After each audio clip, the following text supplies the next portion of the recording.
De l'eau, de l'herbe fraîche à proximité, il n'en faut guère plus pour le bien-être de ces bovins.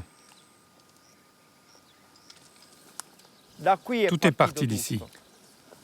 Cristoforo Carino est à la fois vétérinaire et éleveur, et pas peu fier de ses bufflonnes. Celles-ci sont parquées quelques semaines avant de mettre bas et perpétuer ainsi un élevage démarré dans les années 90, dans une exploitation qui accueillait jusque-là des vaches et des brebis. J'ai dit à mon père, nous voulons faire une expérience, un essai.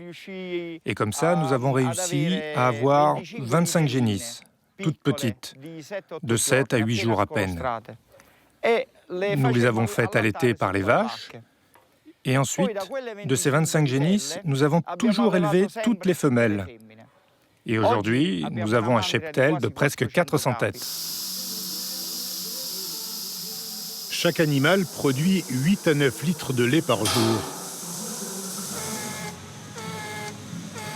Un lait beaucoup plus riche que celui de la vache.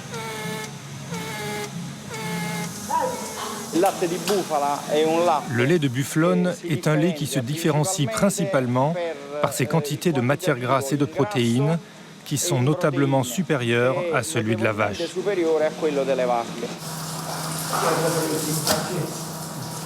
Depuis 2013, les Carino se sont lancés dans la mozzarella.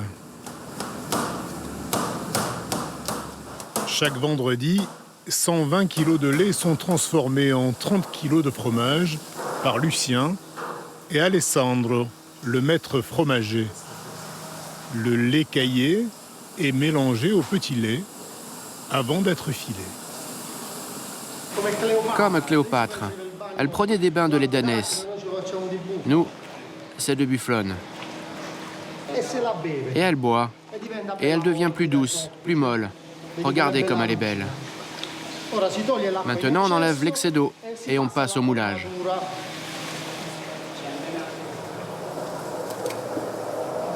La pâte peut alors être moulée en boules de différentes tailles ou bien encore tressée à la main.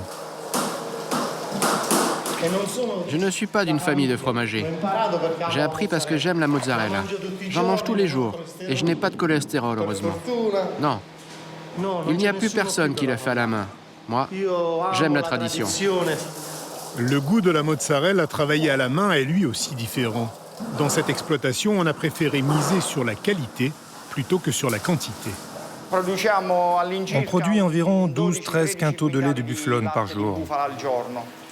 Cependant, une fois par semaine seulement, on le transforme pour notre petit point de vente à la ferme. Donc notre mozzarella, on ne la vend qu'ici, à la ferme, et c'est tout. On ne la donne pas à d'autres commerçants. Le lait, en revanche, nous le vendons à une fromagerie. Le point de vente n'ouvre que les samedis et dimanches.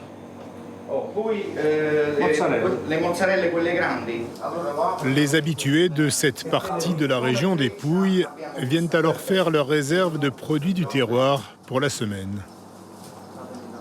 La bufflone, pour nous, c'est la tradition. Les gens pensent que ça vient de Caserte ou de Naples. Mais c'est probablement nous qui les avons inventés, les mozzarella de bufflone. Tomates, mozzarella, un filet d'huile d'olive, du pain, du bon pain des Pouilles, un peu d'origan. Quel plaisir! Dans les Pouilles, la salade napolitaine fait partie intégrante du paysage. C'est un plat simple, un plat pauvre qui a toujours été présent sur nos tables. La simplicité qui laisse s'exprimer la saveur du produit.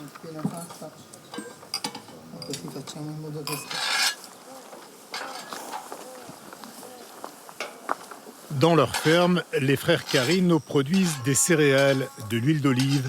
Ils élèvent des vaches, des brebis, des ânes et des chevaux. Mais ce sont finalement les bufflones qui sont le mieux adaptés à ces terres marécageuses et qui profitent pleinement, jusqu'à l'âge de 3 ans, des 350 hectares de pâturage. Ça, c'est fondamental. Parce qu'un animal qui vit à l'état sauvage, en liberté, en mettant de côté le fait qu'il vit dans un parfait bien-être, c'est un animal fort, parce qu'il s'habitue à toutes les intempéries. Il ne peut donc pas avoir de problèmes sanitaires qui toucheraient par exemple l'appareil respiratoire. Ce sont les Sarrasins, venus de Sicile et installés par Frédéric II dans les Pouilles au XIIIe siècle, qui ont implanté les buffles. 800 ans plus tard, l'animal est parfaitement acclimaté et fait le bonheur de ses propriétaires. Son élevage est l'activité la plus rentable de l'exploitation. Le lait de bufflonne se vend 1,40 € du litre, contre 35 centimes au mieux pour celui de vache.